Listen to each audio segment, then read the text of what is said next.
De quoi je devrais avoir honte, moi? Vous avez passé votre vie entière à rechercher la vérité qui se cachait derrière chaque grand complot, et ce n'est que maintenant que vous découvrez qui je suis. Ou bien ça prouve seulement que vous êtes doué pour vous cacher du reste du monde? Me cacher? Je suis dans le bottin, même si plus personne ne sait ce que c'est de nos jours. Je dois avouer que le peu que je sais de vous, je l'ai appris grâce à une vidéo douteuse sur le net. Oh, et vous avez aimé, c'est moi qui l'ai faite. C'est ma nouvelle plateforme, les fausses fake news. Ça consiste à ne parler que de faits vérifiés, mais présentés de façon à ce que personne n'en croie un traître mot. Dans quel but? Le but ultime. Donc, lorsque j'ai appris que vous connaissiez enfin mon existence, mon cher Mulder, j'ai pensé qu'il serait plus professionnel de vous rencontrer pour vous dire ce qui va suivre en personne. Vous êtes mort. Oh. Non, ça sonne mal. Désolé, je ne voulais pas vous faire peur. Vous êtes un has-been. Votre heure de gloire est derrière vous. Je vois. Et qu'est-ce que vous appelez mon heure de gloire?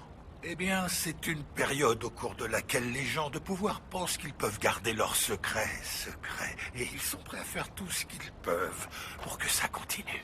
C'est fini ce temps-là, je vous assure. On est entré dans une ère post-complot, post-dissimulation, si je puis dire ainsi. Et ça ne m'étonnerait pas que les jeunes trouvent une formule pour décrire le phénomène.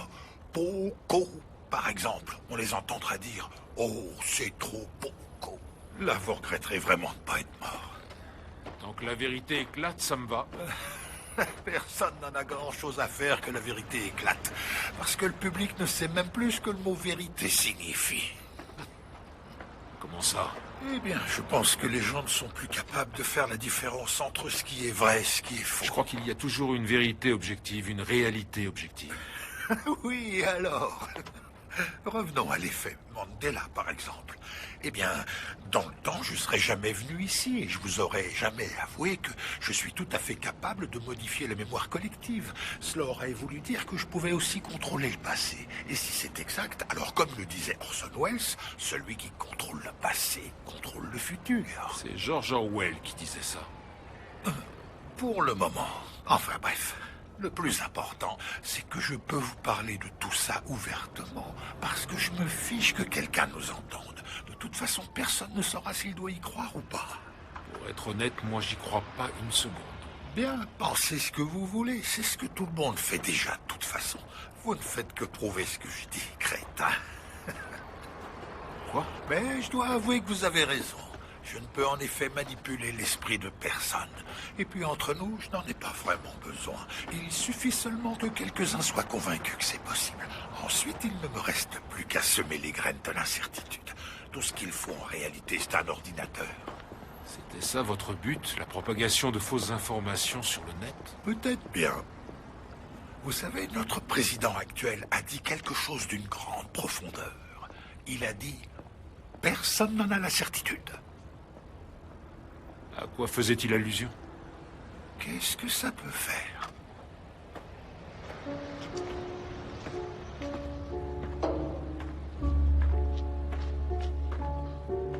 Salut les amis, Bhaskar pour Hypnomachie. Aujourd'hui on va parler de guerre cognitive, de lait maternel de synthèse et d'opérations de psychologie opérationnelle à grande échelle. Générique.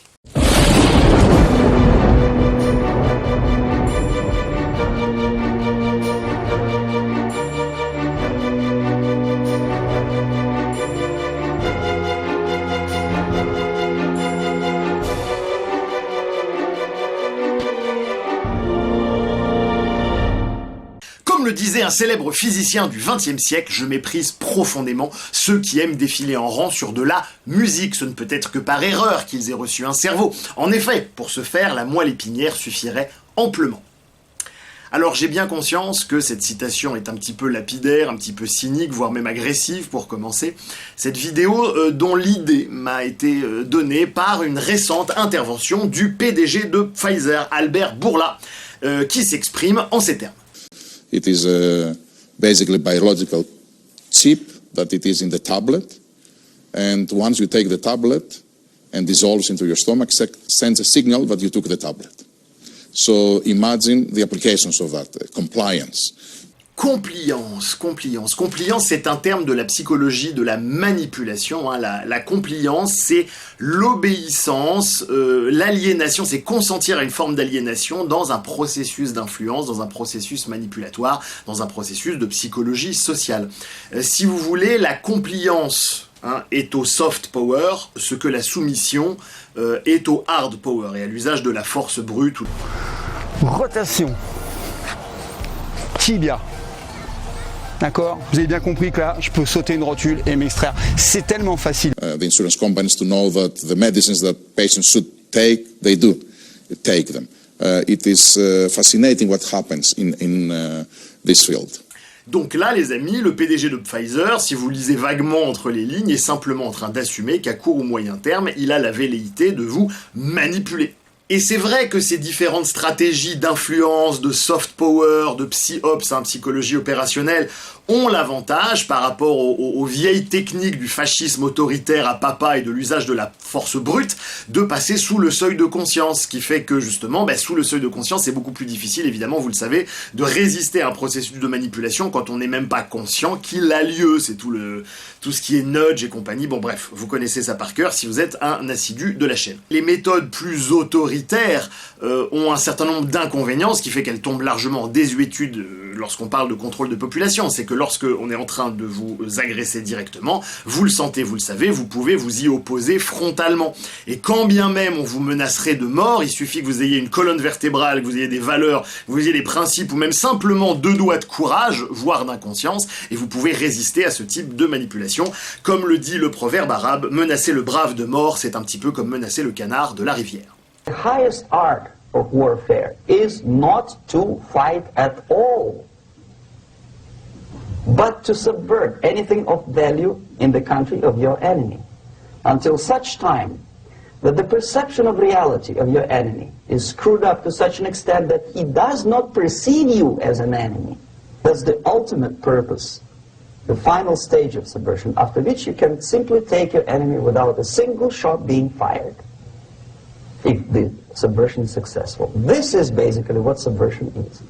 Quand je regarde tout ça et que je vois comme ça ces médecins ou ces firmes pharmaceutiques dont la fonction théorique est de soigner les gens, évidemment qu'ils ont dévié depuis bien longtemps vers la recherche du profit, une forme d'amoralité évidemment, mais quand je vois cela, je me dis qu'ils sont prêts à manipuler leurs patients pour arriver à un objectif précis. Je me dis mais mon Dieu, mais qu'est-ce que c'est que ce monde qu'on est en train de nous préparer? Je suis fou de rage.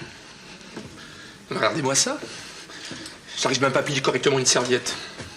Oh, si ça continue, je vais faire une maladie psychosomatique. Et alors, on se laisse faire, et qu'est-ce qui fait qu'on se laisse faire? Je vous l'explique depuis des années sur Hypnomachie déjà, bientôt 8 ans ou 9 ans, je ne sais plus. Le cerveau est une feignasse, et ça demande du glucose que de se prémunir contre les projets totalitaires de ces petits dictateurs en culotte courte, pardon.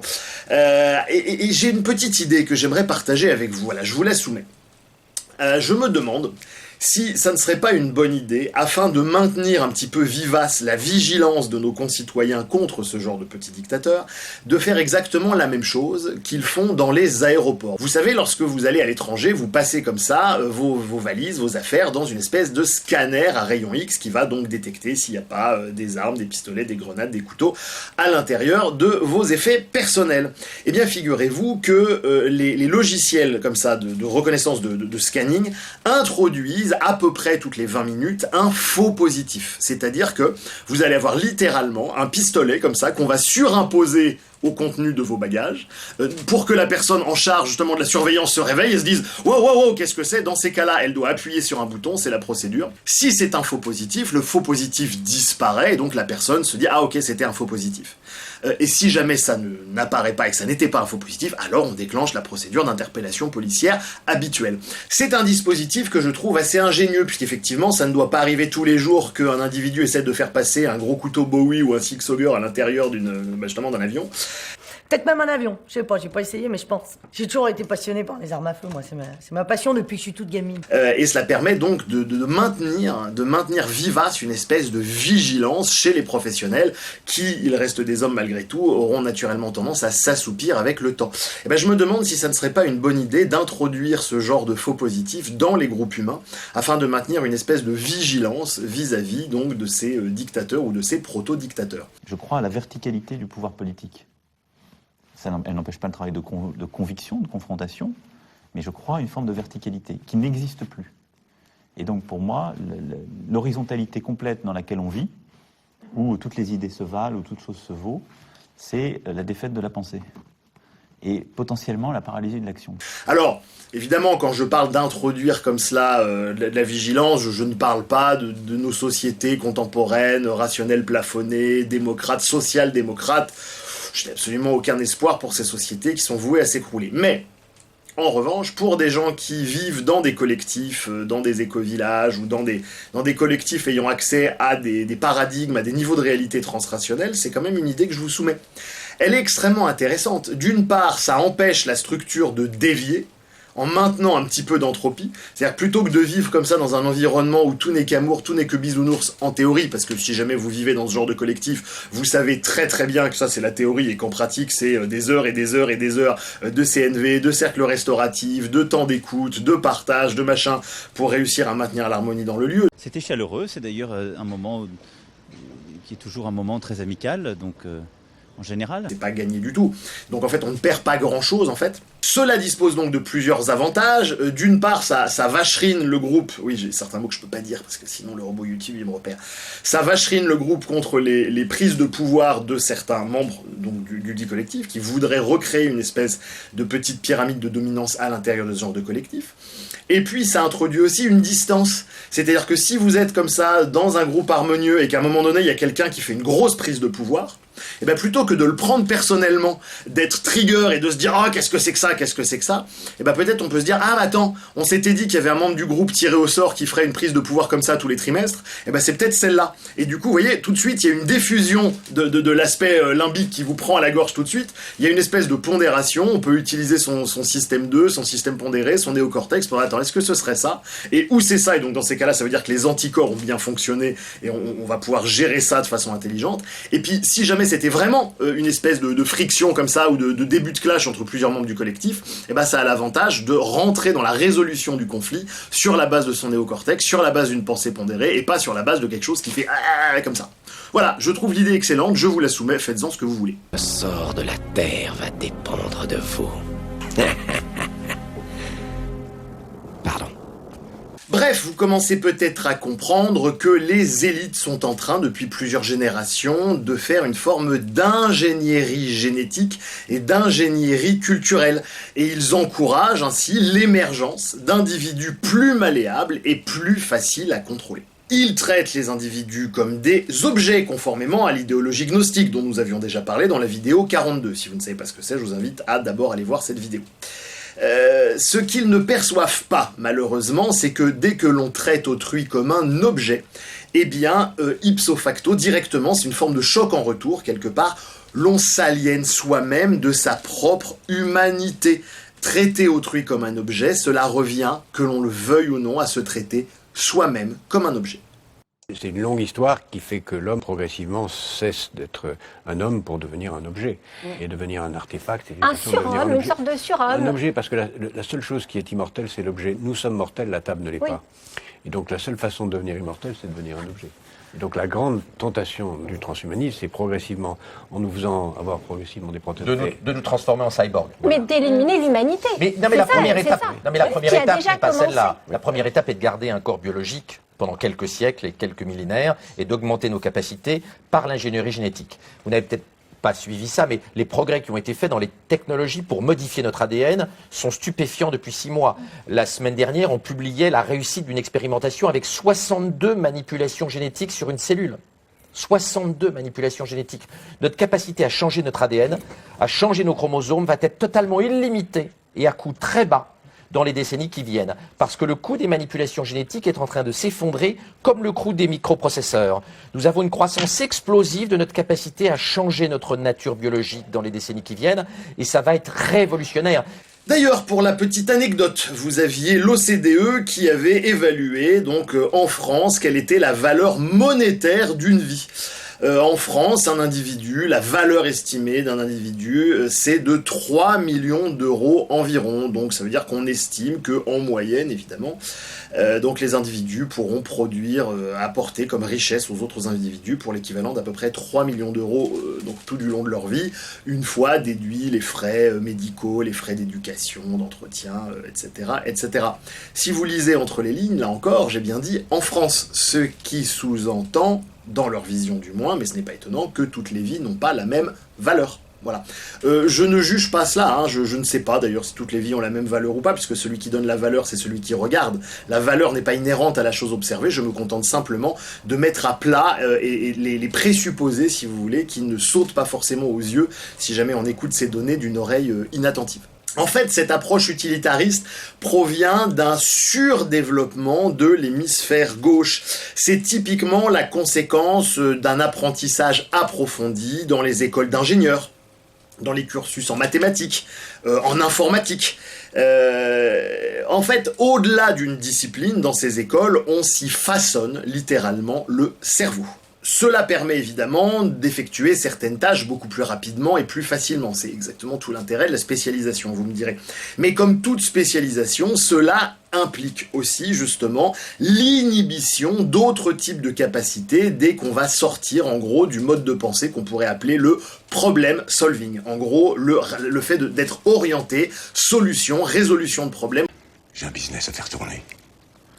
Si l'individu n'a pas eu la chance d'avoir à côté dans sa vie d'autres activités qui équilibrent son fonctionnement cérébral, et c'est là tout l'intérêt d'avoir une éducation un petit peu complète et transdisciplinaire, eh bien il finit vite par se couper littéralement de ses émotions et de sa sensibilité. Il va développer une forme de cécité à tout un pan entier de l'expérience humaine, telle que la poésie, la finesse des relations interpersonnelles, la spiritualité, etc. Et il va cantonner ses activités dans le domaine du mesurable et du quantifiable. Évidemment, beaucoup d'entre vous penseront à Jean Zététicien, et en effet, c'est une représentation assez archétypale de ce déséquilibre psychique. Du statut d'être humain, il se transforme quelque part en faire humain. Et je vous rappelle que oublier d'être, c'est se faire avoir. Chaque minute, chaque seconde où nous sommes en ligne. Il est extrêmement facile de tirer parti de ces données pour mieux vous connaître, puis d'utiliser cette connaissance de vous pour changer votre façon de penser. J'insiste beaucoup sur ce point. Encore une fois, ce n'est pas seulement la mauvaise information qu'ils vont vous donner. Maintenant, il s'agit de manipuler votre cerveau à un niveau biologique avec une partie de cette ingénierie sociale. Il est défini comme l'art, je cite, d'utiliser des technologies pour modifier la cognition des cibles humaines. Et il souligne qu'à plusieurs reprises, il s'agit de modifier la façon dont le cerveau des gens fonctionne, la façon dont ils arrivent à leurs conclusions, la façon dont ils raisonnent ou la façon dont ils ne pensent pas du tout de façon critique.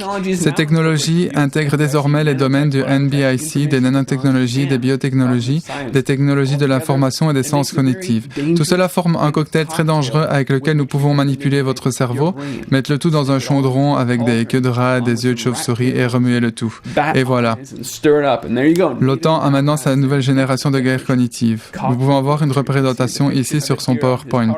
Information, données, cybernétique, nanotechnologique, biotechnologique, armes neurales, confiance, dont le Forum économique mondial parle en ce moment. C'est l'une de ses grandes campagnes. Guerre hybride, hyperconnectivité. Je vous le disais là, le téléphone portable est une arme. Tout cela relève donc du domaine de la guerre cognitive. Duclisel a poursuivi en expliquant que ces nouvelles méthodes d'attaque exotiques vont bien au-delà de la guerre de l'information, vont bien au-delà des opérations psychologiques. Ce n'est pas tout. Il ne cesse de le répéter. Il ne s'agit pas d'un combat contre ce que vous pensez. C'est un combat contre la façon dont vous pensez. Il s'agit de désactiver votre pensée critique et de faire de toute personne qui vous pose des questions un ennemi. Toute personne qui remet en question le réchauffement climatique, toute personne qui parle des élections, toute personne qui veut savoir si les obligations pourraient ne pas être la meilleure façon de frapper. Non, ce sont des ennemis. Ce sont des points de vue extrémistes. Ils sont racistes, bigots, MAGA, de droite. Ils mettent tout ça dans un pot et ils appellent ça l'ennemi. Et c'est ainsi que l'on change la façon dont les gens ne peuvent même plus parler de ces conversations. Elles sont déclenchées. C'est la stratégie de l'OTAN. Ils ont désactivé le cerveau des gens. Et c'est pourquoi parfois, quand vous sortez et que vous essayez d'avoir une conversation, les gens se mettent en colère et vous attaquent. Ils ne peuvent même plus le supporter. Ils sont victimes de la guerre cognitive. Alors j'en vois quelques-uns des gens zététiciens être déjà montés sur leurs grands chevaux lorsque j'ai parlé de cerveau gauche, et de dire ah, qu'est-ce que c'est ça, c'est du charabia New Age, etc. Ça n'est pas sourcé, Bhaskar, tu n'es pas crédible, etc. Bon, si jamais vous faites partie de cela, allez d'urgence regarder la vidéo sur la crédibilité dans la série Hypnomachie pour les nuls et toute la playlist Hypnomachie pour les nuls d'ailleurs qui est faite pour vous. Je comprends d'où il parle, ceci dit, puisque moi aussi, lorsque j'ai entendu parler d'hémisphère droit, hémisphère gauche, c'était effectivement d'abord dans des milieux de type développement personnel, New Age et compagnie. Ah, moi je suis cortical droit, ah, moi je suis limbique gauche, etc. Et on nageait dans la pré-rationalité la plus totale, en effet. Et c'est pour ça que lorsque j'ai commencé à étudier un petit peu la neuroanatomie, la neurobiologie, j'ai laissé littéralement de côté donc ce que je considérais à l'époque comme un neuromythe, en fait, tout simplement, et comme justement une espèce de superstition pré-rationnelle. Et puis, au bout d'un moment, on finit par étudier, on finit par tomber sur un certain nombre de travaux, et on se rend compte que cette notion de cerveau gauche et droit n'est pas du tout absurde. Elle est effectivement à prendre avec du recul, c'est-à-dire que c'est une heuristique, c'est-à-dire qu'on sait que certains pans du cerveau peuvent parfois suppléer à d'autres pans, etc., et qu'en fait, il n'y a pas une zone du cerveau pour telle chose tout le temps, ça dépend, c'est beaucoup plus complexe que ça. Néanmoins, à l'instar du modèle de MacLean, par exemple, pour parler du cerveau, ça n'est pas faux, c'est simplement une façon rapide de transmettre des informations, et donc si jamais vous avez tiqué comme ça, eh ben, je vous invite à me considérer comme quelqu'un qui a suffisamment de recul sur ces notions pour s'en servir avec pertinence. Néanmoins, vous n'avez pas tort, stricto sensu, les choses sont plus complexes. Mais là encore, pour citer Einstein une deuxième fois dans cette vidéo, tout ce qui est simple est faux, et tout ce qui est exact est inapplicable. Ça fonctionne pas, ça marche pas. Je déconne. Alors bref, vous commencez à voir que nous sommes dans une espèce de guerre cognitive. Voilà, aujourd'hui, au XXIe siècle, le champ de bataille s'est déplacé du contrôle du terrain et des territoires au contrôle des systèmes nerveux. Ça va être le grand enjeu du XXIe siècle, hein, les différents blocs, russes, américains, chinois et autres, s'affrontent comme ça dans de la guerre cognitive. Alors un des exemples les plus connus, c'est TikTok, hein, TikTok donc, qui est un site qui a été lancé par les Chinois, et donc quand vous regardez la différence entre le TikTok chinois et le TikTok mondial, ben, vous voyez la différence. Sur le TikTok mondial, vous avez des petites nénettes de 18 ans comme ça, habillées en Lolita, qui se trémoussent les seins à moitié à l'air en faisant « ah » comme ça, c'est-à-dire que ça va flatter les plus bas instincts de la jeunesse, alors que sur le TikTok chinois, ben, vous avez des tutoriaux pour augmenter votre niveau en mathématiques, en physique et en sciences fondamentales, bref. On est là dans une forme extrêmement subtile de soft power, on pourrait même dire que c'est du soft power au carré, hein. En ce moment je mets tout au carré, vous le savez.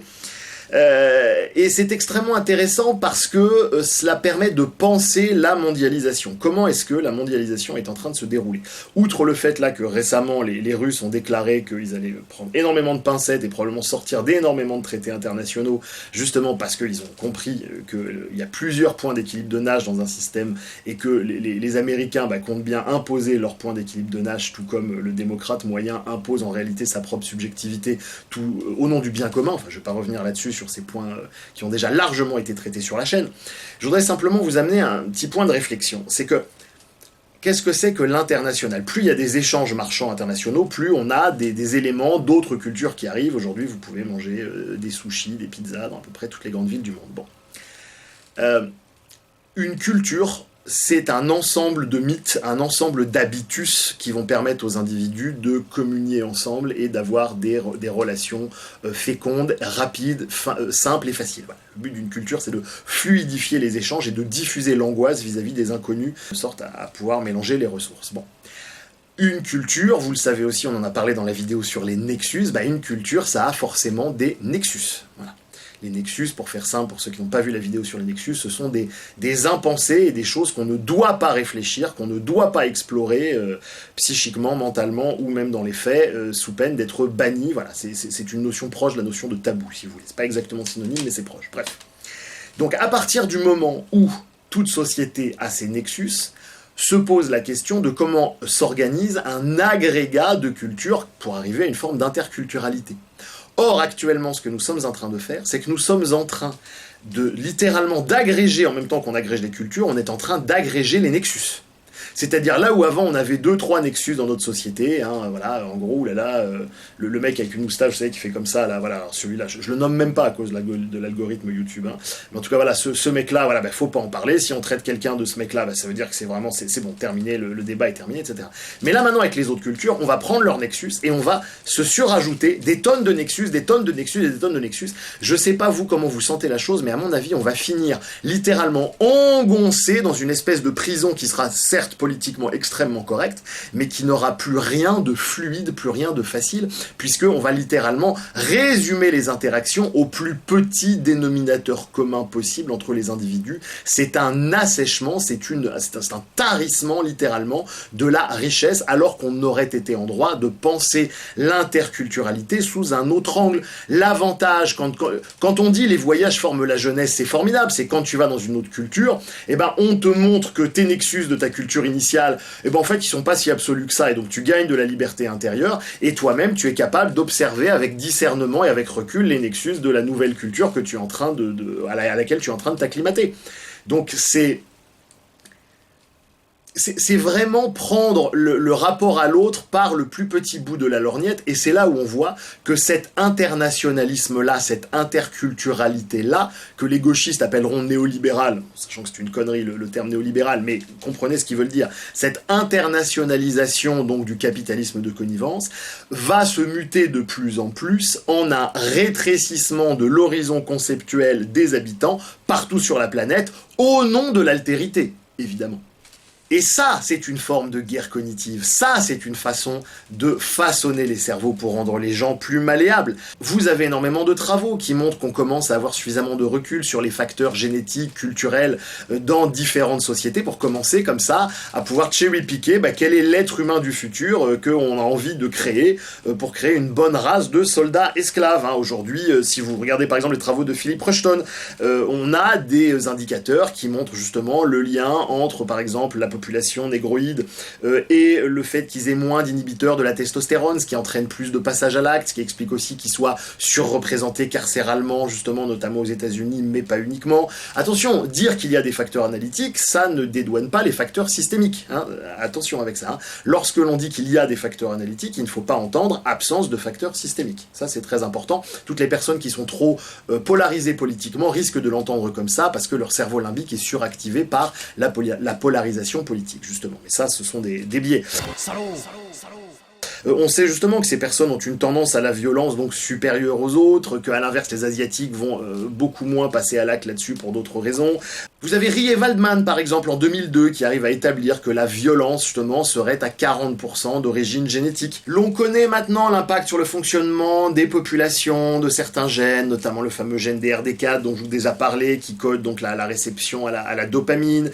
On peut voir ces différentes variantes parce que selon les peuplades, vous avez eu certaines peuplades qui avaient besoin d'un shoot de dopamine pour aller donc conquérir certains territoires, pour prendre le risque de monter sur des bateaux, besoin de ne jamais revenir, ils devaient être totalement accro à la dopamine, ce qui explique qu'on a une surreprésentation de ce gène dans certains domaines, dans certaines îles, dans certaines peuplades, et ce gène est totalement absent dans d'autres endroits, notamment au Cambodge, à Taïwan, Chine, Japon, etc., ce qui explique donc les comportements archi-prosociaux de ces populations. On s'oriente donc vers un univers dans lequel on va être capable de faire cette espèce de génie génétique. Ça aurait été extrêmement passionnant de faire justement des karyotypes avant et après le confinement.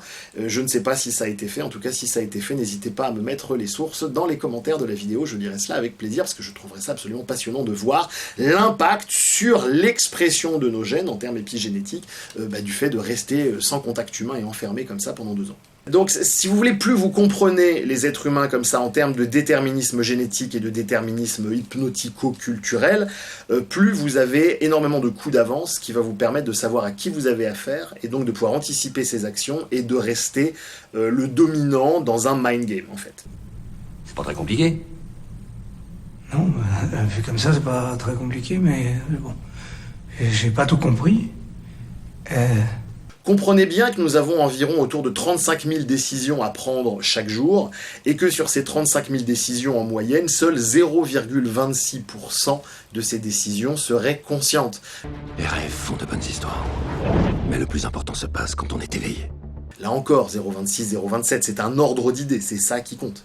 C'est absolument colossal. Donc si vous comprenez, et mieux vous comprenez ces déterminismes, donc génétiques et culturels et hypnotiques, mieux vous êtes capable littéralement de conditionner les gens et d'en faire absolument ce que vous voulez. Et on va préférer en faire justement de bons petits esclaves. Entre 1987 et 2004, vous avez des études américaines comme ça qui montrent que la testostérone a chuté de 17% chez l'américain moyen. Vous avez à peu près l'équivalent en Europe également. La plupart d'entre vous sont déjà familiers avec ce qu'on appelle la théorie de l'attachement de Bowlby. Si ça n'est pas le cas, je vous laisse aller googler ça, regarder ça sur YouTube, il y a plein de gens qui font de la vulgarisation. Voilà, mais en gros l'idée c'est que avant 1 an, il va y avoir un style d'attachement qui se fait entre l'enfant et sa mère, et ce style d'attachement va déterminer par la suite l'intégralité des rapports humains qui vont suivre. Ça ne veut pas dire qu'on ne peut pas corriger entre guillemets son style d'attachement, mais que réparer un attachement insécure, un attachement blessé dans la petite enfance, c'est un processus très long, extrêmement coûteux en termes de psychothérapie, et je sais de quoi je parle à plus d'un titre. Eh bien vous avez des travaux qui montrent que plus de 70% des adultes ont donc à leur majorité, le même style d'attachement qu'ils avaient à l'âge d'1 an. Ça veut dire que si l'on conditionne suffisamment bien les enfants suffisamment tôt, l'on peut créer littéralement une race d'esclaves. Oui, Seigneur Dieu, oui. Et une race d'esclaves qui sera tellement en manque de figures paternelles et de figures maternelles que la moindre figure transférentielle, le moindre gourou, le moindre chef d'État, la moindre personne investie d'une autorité sera suivie quasi aveuglement à partir du moment où on maîtrise peu ou prou les mécanismes d'influence sociale. Voilà le futur qu'on est en train de se préparer, les amis.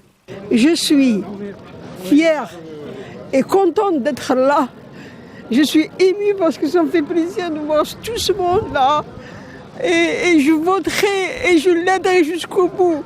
Je suis une colleuse, je colle tous les affiches. Je suis sur le terrain, je fais du tract.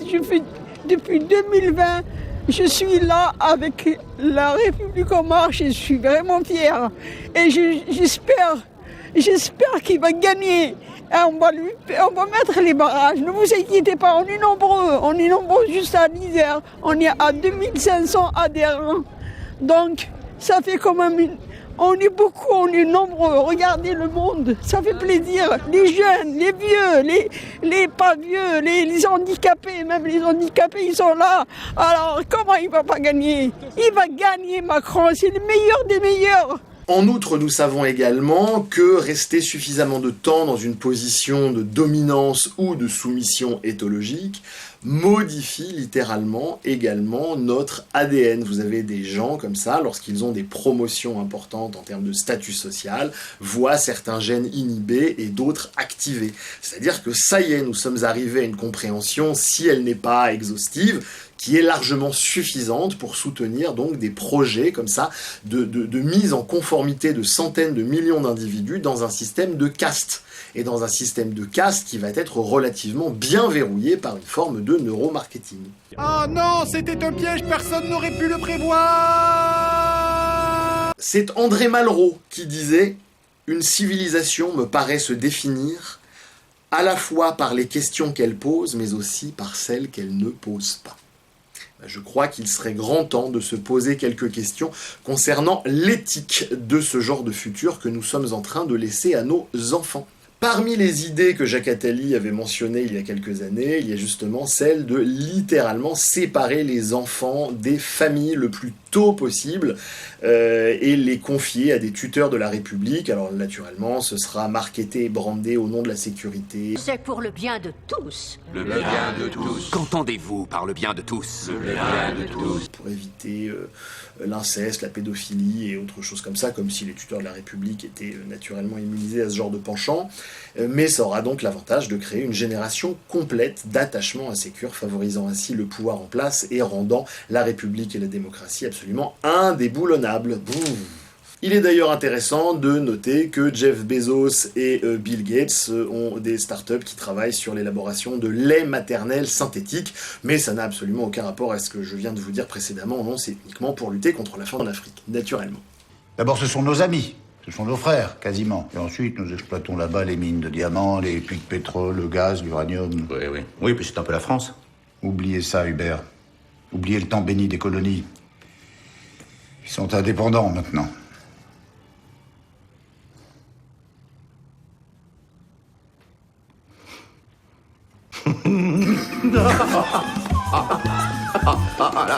Là, vous m'avez attrapé, Armand. Je voudrais maintenant vous introduire l'extrait suivant. C'est un extrait qui date d'il y a 2 ou 3 ans, si ma mémoire est bonne. C'est une réunion de briefing qui a lieu, je crois, au Pentagone, et dans lequel vous voyez un expert de l'état-major en train de briefer les politiques sur l'évolution des nanotechnologies et de ce que l'on appelle la smart dust, la poussière intelligente, et de ses différentes applications. Vous allez voir, là on n'est même plus dans la compliance, mais potentiellement dans une forme de contrôle absolu d'à peu près n'importe quelle personnalité potentiellement dissidente. La seule chose qui retient encore de l'appliquer à une population générale étant simplement son coût de fabrication. You will encounter some form of neurocognitive science that has been weaponized not only in your military career but in your personal and professional lives. It is valid, valuable, and already in operational play. The brain is the current and future battle space. What's new about this is the in-close nature of this. Increasingly, we're not seeing these things as weapons of mass destruction against gross aspects of the population.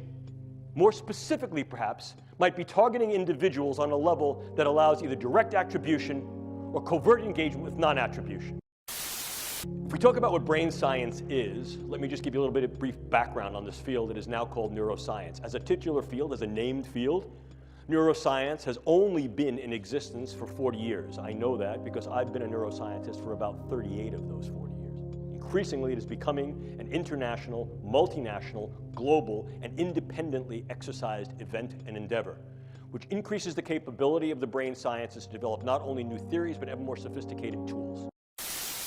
So, how then can we use these elements as weapons? Means of contending against others. Formal definition of a weapon, probably the one that you've heard about most recently, most contemporaneously in the literature, is the possibility to use some form of directed energy to affect physiology peripherally and also to affect the physiology and health of the brain. Case in point here, U.S. Embassy personnel in Havana and possibly in China. Clearly, one of the things we can also do is transcranial neuromodulation, the idea of going through the skull to modulate the node and network activity of the brain, to implant certain brain-machine interfaces. These are many of the DARPA programs that you may hear of now. Probably the one that is most notorious is something called the N3 program, which is the non-invasive neurosurgical neuromodulation program being run by their program manager, Dr. Al Mundi. The idea here is to put minimal-sized electrodes in a network within a brain through only minimal intervention to be able to read and write into the brain function in real time, remotely. And then, of course, you also have the things that are a little bit more traditional. If we talk about things that can be operable in the biochemical space, we ordinarily talk about drugs, bugs, toxins, and ever more, we're considering devices. I can disrupt an individual from the level of their cell to their system, and disrupt individuals on a variety of levels, from individuals all the way up to the social fabric. Target a specific individual, change or eliminate that individual with very little attribution and trace, and be able to leave prior to any attribution. Drugs can be exceedingly specific, and as I'll show you in a moment, can be very, very much used to individualize weaponology in terms of what we call precision pathology or precision effect. And by affecting the way that brain is built and the way it functions, influence in ways that are kinetic and non-kinetic the attitudes, beliefs, thoughts, emotions, activities. Look at the power that understanding, tools, techniques the brain sciences afford. We also see the use of biodata as a viable weapon, manipulating biodata so that I can then put into your particular medical records subtle information that may change the disposition of whether you're sick or not, change how you're treated, influence the postures that go to you in terms of insurance, care, viability for military service. By altering that information, by changing those data, by purloining those data, I essentially change the you of you. And I can do that in very subtle and insidious ways. Furthermore, I can do that on a variety of different levels that can affect key individuals so that in fact your medical record changes to thereby render you incapable or at least invalid to be able to serve in a way you're serving. Or I can do that on a much larger scale, groups, populations. One of the newest developments is that nanoparticulate matter can be stabilized for distribution. If you're not aware of what nanoparticulate matter is, it's that matter which exists on a scale of 1 × 10⁹ very, very small, smaller than a cell. And we can manufacture materials that have discrete properties that can be controlled by virtue of bioengineering and their physical chemistry. I can create small robotic units, controllable robotic units at the nanoscale, and that these too can be aerosolized to create a nanoswarm of biopenetrable materials that you cannot see, that can penetrate all but the most robust biochemical filters, that are able to integrate themselves through a variety of membranes, mucous membranes, and wherever, mouth, nose, ears, eyes, can be then uptaken into the vascular system to create clumping, can affect the vascular system of the brain, or can directly diffuse into the brain space, and these can be weaponized. And they can be done in such a level that their presence is almost impossible to detect, and as such, the attribution becomes exceedingly difficult to demonstrate. We've come to the precarious position of opening the proverbial can of worms of if, how, in what ways, to what extent, and when these techniques and technologies will be used in weaponized intelligence and national security agenda. Are civilian ethics even viable any longer? And if we engage military ethics, what military ethical principles will we engage? So the understanding that the psychedelics could in fact be used in a variety of different ways, inclusive of weaponization, is not new. We look back to the older projects such as MK Ultra, Mind Control Ultra, which utilized lysergic acid diethylamide and psilocybin to be able to alter the cognitions, emotions, and behaviors of individuals to see if that could be leveraged not only against our own people, but against others, sort of the whole brainwashing, mind-changing effect. J'ai bien conscience que cette vidéo, à l'instar de la vidéo sur les systèmes de contrôle orwellien, peut générer chez un certain nombre de personnes dans l'audience un sentiment de peur, d'anxiété, etc. Si c'est le cas, je vous invite à ne pas trop y penser, à ne pas passer votre temps à mouliner comme ça à vide, à ne pas aller chercher plus de ressources. Cela signifie dans ce cas-là que vous n'avez pas encore un psychisme suffisamment robuste pour pouvoir être mis face à tout un pan du réel et à sa violence. Ça n'est ni bien ni mal, il n'y a pas de problème avec ça, c'est juste que pour l'instant, vous avez besoin de douceur. Lorsque vous aurez été suffisamment remplumé, entre guillemets, cognitivement parlant, alors vous pourrez faire face à différentes parties du réel, différents pans du réel, sans vous effondrer, sans mal le vivre. Donc là encore, ces vidéos ne s'adressent pas spécialement à tout le monde, elles ne sont pas, elles ne sont pas formatées pour plaire au plus grand nombre, ça n'est absolument pas le propos. Donc n'hésitez pas à prendre soin de vous si jamais ce genre de prise de conscience peut être vécu un petit peu comme délétère. Oui, il y a de la violence dans le monde, et pour autant, je vous invite à revenir sur votre vie sensorielle, sur ce que vous vivez concrètement au quotidien, et qui en général est beaucoup moins alarmiste que tous ces trucs-là, et voilà. Ça n'est pas parce qu'il y a des tueurs en série dehors, ça n'est pas parce qu'on peut mourir de je ne sais quelle connerie, de variole simiesque, comme ils sont en train d'essayer de nous mettre dans les cerveaux là, que c'est une raison pour vivre dans la peur et la tension. Ce genre d'information ne doit être digéré que par des psychismes raisonnablement stabilisés, sans quoi on va nourrir la peur, on va nourrir l'anxiété, et avec ça, parce que fait un cerveau quand il a peur et qu'il est dans l'anxiété, il inhibe son néocortex, et il réagit de façon comme ça, limbique à l'environnement. C'est pour ça qu'on utilise la peur pour manipuler les gens. Et comme vous l'avez compris, c'est à peu près l'inverse du propos de la chaîne. Donc si jamais vous sentez que vous commencez à réagir comme ça à toutes ces histoires de smart dust, de médicaments avec des puces dedans, etc., lâchez prise là-dessus et surtout concentrez-vous sur ce qui est vivant. Voilà. Si vous êtes capable d'absorber tout ça, alors vous verrez que ça fait partie de la vie aussi, et donc dans une optique de réunification, ce pan de l'existence, mais peut-être pas trop tôt et pas pour n'importe qui. Voilà, cette vidéo touche à sa fin. Je sais qu'elle n'est pas très optimiste, mais enfin, il me semblait important que les viewers d'Hypnomachie soient au courant de ce type de technologie, que ça existe, et de voir à quel point on en est dans l'avancement de ces technologies. Donc c'était plutôt une vidéo, on va dire, d'information, plus qu'une vidéo de réflexion à proprement parler. Hein. J'essaie de varier les angles d'approche sur la chaîne ces derniers temps. N'hésitez pas à me dire en commentaire si justement cette variété des angles d'approche vous plaît et ne vous déboussole pas trop. Voilà, donc merci là encore aux tipeurs de leur soutien régulier et indéflectible. Je suis toujours sur la page Facebook Hypnomachie. Vous pouvez me rejoindre là-bas. Je vous poste régulièrement des petits billets sur l'actualité, évidemment, vous le savez. Et puis bien sûr, la cloche, le pouce, le partage sur les réseaux sociaux, puisque c'est grâce à votre soutien que cette chaîne continue de croître. Voilà, je te dis à bientôt. Salut Internet! La sacro-sainte loi des 3% de déficit impose au gouvernement Macron de recourir à de plus larges restrictions budgétaires. Une nouvelle taxe a donc été adoptée hier au Parlement groenlandais, la taxe branlette. Une taxe qui, bien sûr, ne fait pas l'unanimité dans la population de la Présipauté. C'était la dernière chose qui restait de gratuite. Dans un premier temps, dès le 1er octobre prochain, des caméras devront être installées à l'intérieur des salles de bain et des toilettes avant d'être installées fin 2019 partout dans la maison pour éviter les risques de fraude. Des fraudes qui, bien sûr, risquent d'être multiples, comme le souligne l'artisan de la loi branlette, le microniste Pierre de la Châtaigneraie. Pour ceux qui seraient tentés de se branler dans les angles morts des caméras, devront être installés obligatoirement dès février 2020 des détecteurs de sperme. Des entreprises agréées devront donc être mandatées pour procéder à l'installation de détecteurs de sperme qui réagissent à l'odeur et enregistrent les données. Selon Pierre de la Châtaigneraie, aucune branlette ne pourra passer entre les mailles du filet. Selon les premières informations, le prix de la branlette serait fixé à 3 centimes de gros, ce qui, selon les experts, devrait rapporter chaque année à l'État 50 milliards de gros. 3 centimes, un prix apprécié diversement.